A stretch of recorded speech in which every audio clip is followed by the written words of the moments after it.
Hi, we took possession of our Model Y about 3 days ago, and I thought it might be helpful to anybody out there who's in Australia, who's thinking about buying one of these cars, what to be aware of, because there are some things that we weren't aware of that we would have liked to have known about. The first thing is the car comes with a charger for home. The charger, there it is there. It's easy enough to work out. You just need to press that, pop it in there. The problem is to charge the car fully from 0%, it probably takes about 24 hours, which is really slow. So if you drive the car a lot, you may have to pay, I think it's $700 to $1,200 for the supercharger kit, which is the first thing that we didn't realise. The second thing is we tried to, we're in the Whitsunday region, we thought we'll go and find one of the fast chargers just beforehand so we can work out how to use it for when I'm on my own. Drove down there was 3 places listed as being within about 5 kilometres drive. We drove to each one, couldn't find them. I eventually rang up each one and they were all in private buildings like resorts, and we weren't able to use them. So while they show up as charging stations, you might come to Early Beach thinking that, oh yeah, I'll charge up when I get there, but you can't, because you're not allowed to use them.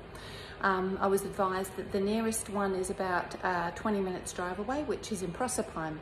So we took a drive down to Proserpine, and sure enough, it didn't work. I had to download the ChargeFox app. It said preparing, and it just sat there, wouldn't work. There was another Tesla driver pulled up just after us. He had bought himself an adapter so that he could use a number of different charging stations, because some of them have different outlets, and that one didn't work as well. So in the whole Whitsunday region, there was no public charging stations which actually worked. We then took a drive down to Mackay. Now that's nearly 2 hours drive away. We did find a charging station and it charged the car up.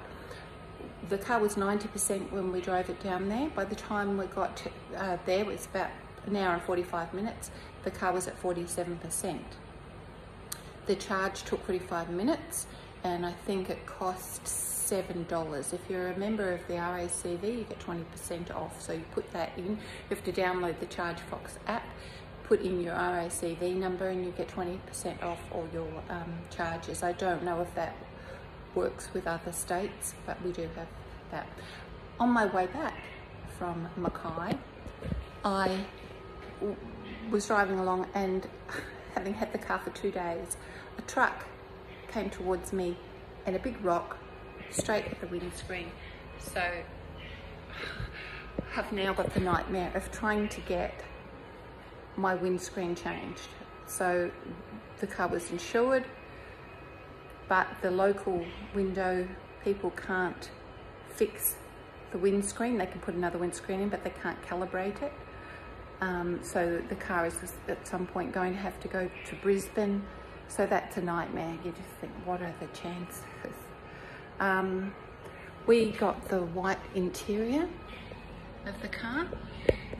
Very pleased with that, though I suspect it's going to get dirty. When we took possession of the car, it was about 8 o'clock at night. The guy drove it off the back of a truck, and I said to him, how do I turn it on? And all he did was point to this stick here, and it was dark and I couldn't see what I was doing. But the car is always on, or that's probably the best way to think about it. So all you have to do to get it going is press down, and there'll be a P here for when it's in park, and then put your foot on the brake and press down like that, and it'll go into drive. Press up like that, and it go into reverse, and you get your reversing camera activated. When you stop the car, just press the button in like that, then you can get out, close the door, move away from the car, and after about 10 seconds you'll hear a beep, the mirrors will go in and the car is locked. To do that, you have to first pair the car with your phone. You'll get a key, which is a black, I haven't got it on me at the moment, but you pair the key, keep the key on you.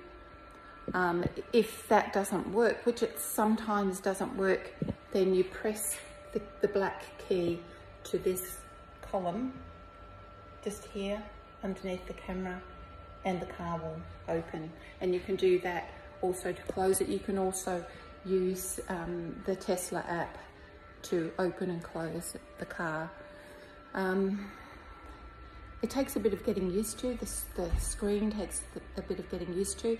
If you just wear reading glasses like I do, I don't wear glasses all the time, I can see perfectly long distances, but I got stuck on the long drive without my reading glasses, so I couldn't read the screen. I was trying to drive along and put some music on or change the temperature of the car, and I couldn't do it because I couldn't see it. So keep some reading glasses handy, because it's not as easy to see as a dashboard. Watch the videos. There's a lot of instructional videos on how to use the screen, because everything is held within that one screen. So familiarise yourself with it. There's also a handy thing, which is if you press this button on the steering wheel, you can tell the car, like Siri, you can say, take me here, take me there, turn the heat down, turn the heat up, whatever you need. The trouble is the voice recognition is a bit suspect, and I couldn't see the screen. I said, take me to 2 Gregory Street, Mackay, and it turned out it was taking me to 2 Gregory Street, McCoy, or somewhere like that.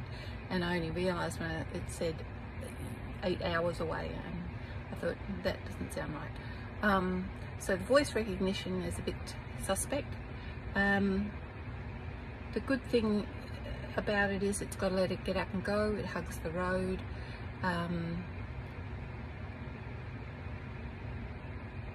Yeah, it takes a bit of getting used to. You can't just sit in the car and think, yeah, I'll work it out. Watch the training manuals. Would we have bought it knowing what we know now? If we were in a big city, yes.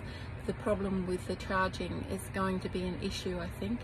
Not being confident that you can go a long distance and get charged at the other end. We will take our slow charge cord, so if worst comes to worst, we have to book into a hotel, then we can ask them if we can plug in the car. But I think that that's the biggest issue, is that I don't have any confidence that the charging stations are going to be working, and that's just not good enough. I hope that this helps somebody.